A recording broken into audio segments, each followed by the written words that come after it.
안녕하십니까. 안동에서 온 김영수 목사입니다. 입이 굳어가지고 3주 만에 오니까 입이 굳어.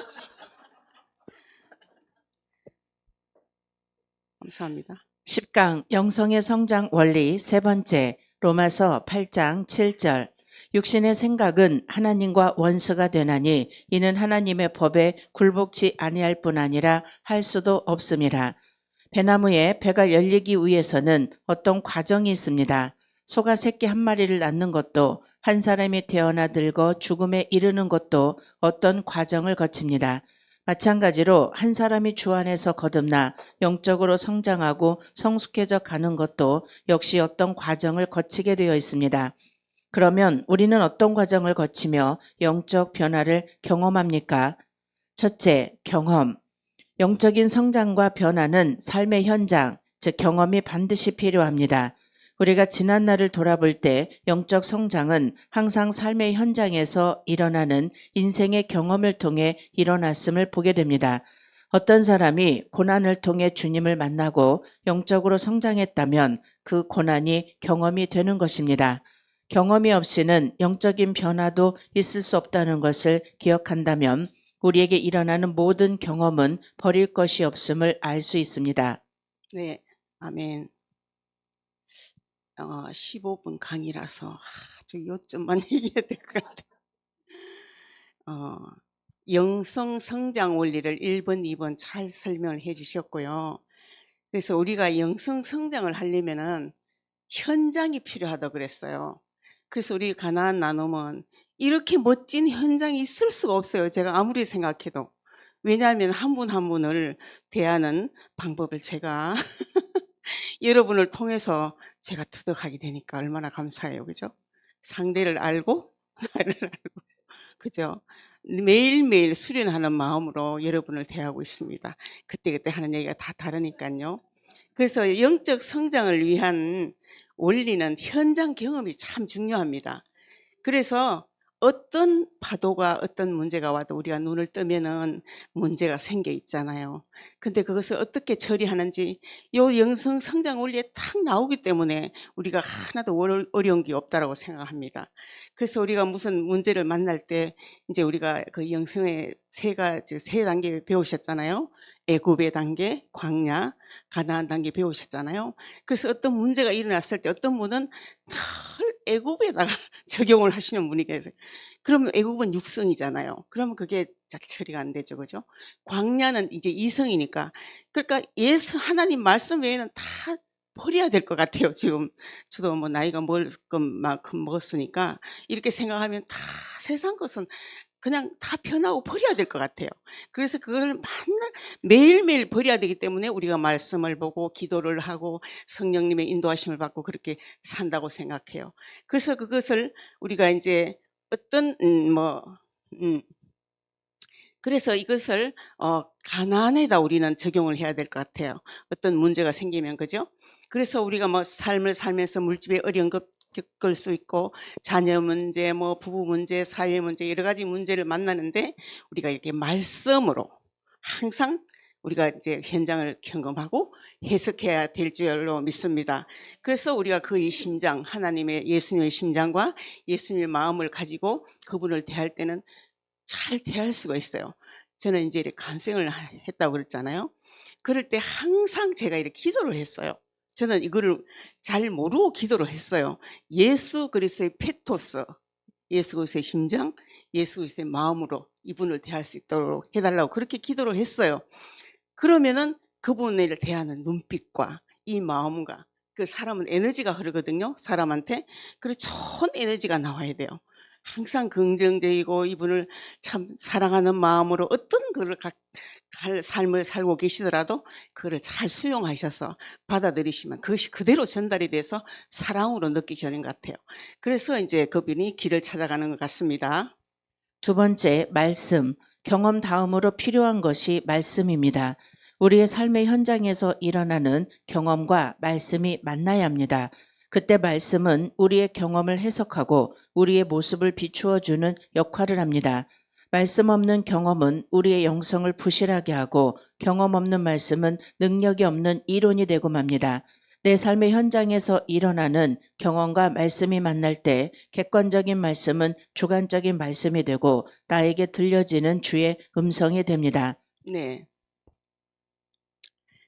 우리가 살다 보면 이제 우리가 아무리 잘 처리한다 해도 문제가 생기잖아요. 생길 때도 있고. 그럴 때는 우리가 과거 현재에 두지 마시고 애국과 강야에 두지 마시고 항상 가나안에서 그 문제를 문제를 풀어 가시기를 주 이름으로 축원드립니다. 저도 이제 그렇게 하고 있거든요. 그래서 인생의 문제가 아무리 있어도 저는 아무 걱정이 안 되는 것 같아요. 이렇게 성령께서 다 도와주시고 어떻게 하라고 지혜도 주시고 방법도 주시고 또 지금까지 살아온 여러 가지 또 하는 우리 말씀을 통해서 많이 배운 게 있잖아요. 그래서 어떠한 문제가 와도 우리는 상관이 없는 것 같아요. 왜냐하면 내 생각대로 하지 말고 내 이성으로 하지 말고 내 마음대로 하지 말고 내 자존심으로 하지 말고 하나님의 말씀으로 우리가 그 문제를 해결하시면은 우리가 다 영적으로 성장하고 그분도 잘 되고 모든 사람이 더불어 화평하고 삶이 너무나 행복하잖아요. 그래 여러분 다 저는 참 행복하거든요. 뭐 행복보다 거룩을 하라고 하지만 구별된 삶을 살아라고 우리가 이제 거룩한 삶을 살기도 하는데 참 그렇게 살면은 여러분이 우리 모두가 무슨 일을 하시더라도 잘 해결이 될 줄 믿습니다. 세 번째, 겸손. 성경이 말하는 겸손은 우리가 일반적으로 생각하는 겸손과는 성격이 다릅니다. 성경적 겸손이란 경험과 말씀으로 나에게 들려지는 주의 음성을 받아들이는 것을 의미합니다. 우리의 경험을 말씀이 해석할 때 그 말씀의 해석을 인정하고 수용하는 것이 영적 변화에 반드시 필요합니다. 바울은 로마서에서 육신의 생각을 다음과 같이 말합니다. 로마서 8장 7절에 육신의 생각은 하나님과 원수가 되나니 이는 하나님의 법에 굴복지 아니할 뿐 아니라 할 수도 없음이라. 영적으로 교만한 사람은 주의 음성을 반대하는 이론, 즉 변명을 가지고 있습니다. 경험 속에 들려지는 주의 음성을 받아들이는 겸손이 없으면 영적 변화는 일어나지 않습니다. 왜 그렇습니까? 네. 자, 겸손이라는 것은 세상 겸손한 거 틀리잖아요. 그죠? 우리가 여기서 이라는 것은 하나님 말씀을 받아들이는 것이에요. 그리고 내가 해석하면 교만해져요. 그래서 하나님 말씀을 하실 때 그것을 아멘으로 받을 때 우리가 정말 하나님 영성으로 변화되는 줄 믿습니다. 그리고 이제 우리가 우리나라 보면은 지금 많이 기도를 해야 되잖아요. 정치, 경제, 사회, 문화, 국련, 경찰까지 이런 분들이 다 성령님의 인도하심을 받아 정치를 하면 얼마나 좋겠어요. 그래서 저는 그렇게 기도하거든요. 각 분야마다 다 최선을 다하고 그 전문인들이 이렇게 정치를 하시면 얼마나 좋겠어요. 그래서 저는 우리나라는 하나님께서 꼭 꽉 잡고 계시는 걸 느껴요. 왜냐하면 지금 세계 뉴스는 우리가 G2 국가로 간다 그러거든요. 그래서 우리나라는 너무 인재 자원이 많아요. 참 똑똑한 것 같아요. 우리나라 사람들. 또 요령도 많고 그죠?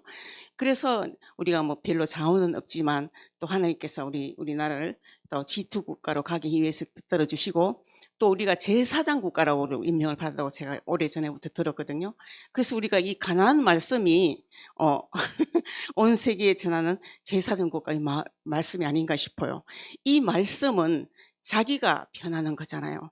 첫째 사람은 자기가 변해야 되잖아요. 그죠? 그리고 정치인들, 국회의원들도 각자 한 사람 한 사람이 변해야 되잖아요. 그리고 진짜 교회를 크게 지만 물론 그것도 좋지만은 정말 한 사람 한 사람이지만 하나님의 형상으로 하나님의 영성으로 변화됐을 때 그래서 우리 목사님께서 이거 특강하실 때 그렇게 말씀하셨어요. 이 말씀이 어떤 통로를 통해서 국회의원들한테 전해지면 너무 좋겠어요.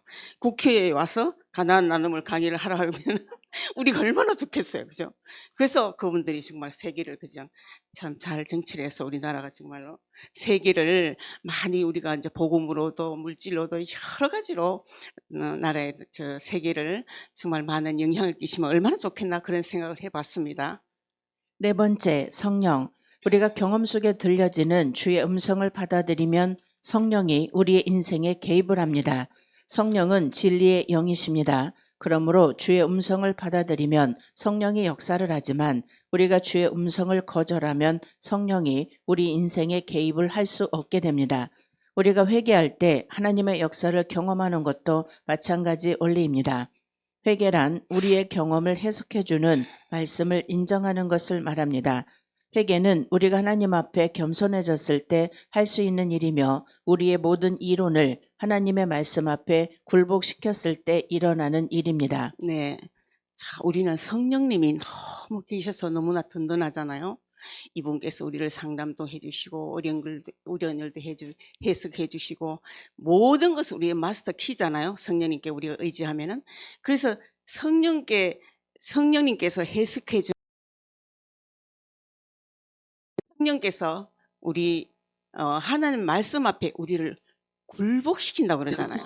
예, 성령의 인도하심을 잘 받으시면은 성령께서 우리 인생을 이끌어 가시고 어떤 문제도 성령께서 우리에게 좋은 것으로 해결해 주실 줄 믿습니다.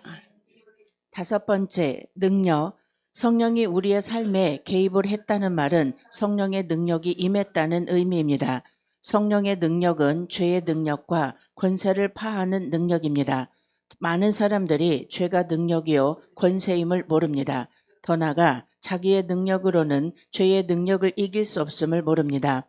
바울도 처음에는 이 사실을 몰랐다가 나중에 알고 나서 로마서에서 절망적인 고백을 합니다. 그 절망을 통과하며 죄의 능력을 파할 수 있는 것은 성령의 능력밖에 없음을 알게 되었던 것입니다.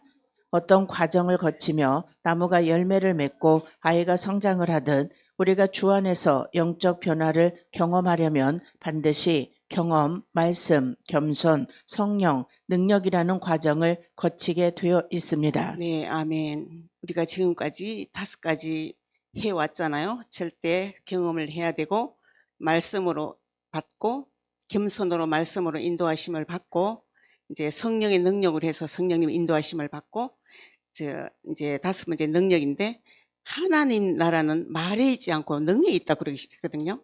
그래서 우리가 이 5가지를 잘 인도를 받으시면 하나님께서 우리에게 모든 각자 타고난 달란트가 있잖아요.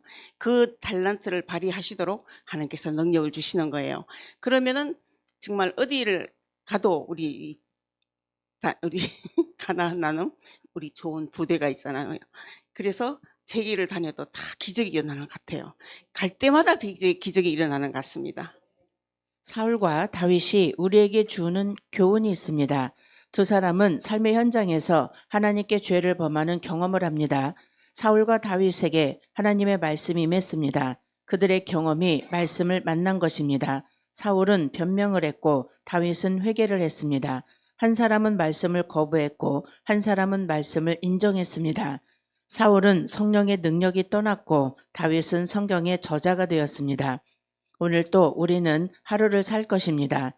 하루 동안 일어나는 모든 일은 우리 인생의 경험이 됩니다. 우리는 육에 속한 눈으로 좋은 일과 나쁜 일을 구분하지만 영적인 시각으로 보면서 영적 분별력이 생겨 우리는 모든 경험 속에서 하나님의 음성을 들을 수 있습니다.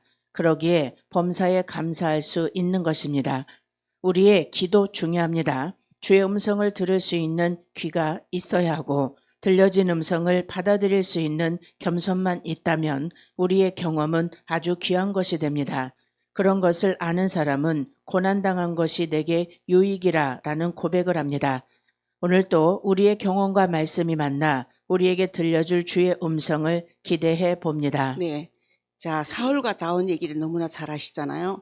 두 분도 많은 죄를 지었지만 사울은 회개를 안 하고 다윗은 회개를 했기 때문에 또 성경이 저자가 됐고 또 사울은 지는 별이 됐고 다윗은 영원히 뜨는 별이 됐다는 것입니다. 그래서 우리 음성을 들을 수 있는 귀가 있어야 하고 들려진 음성을 받아들일 수 있는 겸손만 있다면 우리의 경험은 아주 귀한 것이 되는 것입니다. 그래서 많은 고난을 당하시고 하셔도 시편 119편 71절에 고난당한 것이 내게 유익이라 이로 인하여 내가 주의 율례를 배웠다고 말씀하셨잖아요. 그래서 우리가 주의 율례를 아는 것보다 더 좋은 게 어디 있겠어요. 그래서 저는 항상 말씀의 인도를 받아서 여기까지 온 것 같아요. 예, 저는 사도 바울은 맨날 죽는다고 그랬잖아요. 날마다 죽는다고 그랬는데 저는 우리 김동욱 집사님을 인해서 초초로 죽지 않으면 저는 살 수가 없어요. 그래서 오늘 이 아침에 새벽 기도를 들으면서 김동욱 집사님께 너무 감사하더라고요. 죽고 또 죽고 또 죽고 아침 저녁 초초로 안 죽으면 공격이 와요. 그래서 너무 감사를 드려요. 그래서 오늘 15분 강의인데 우리가 정말 잘 영성으로 무장되어서 세계로 우리가 나가는 우리 모두가 되시기를 주의 이름으로 축원드립니다. 감사합니다. 아멘. 감사합니다.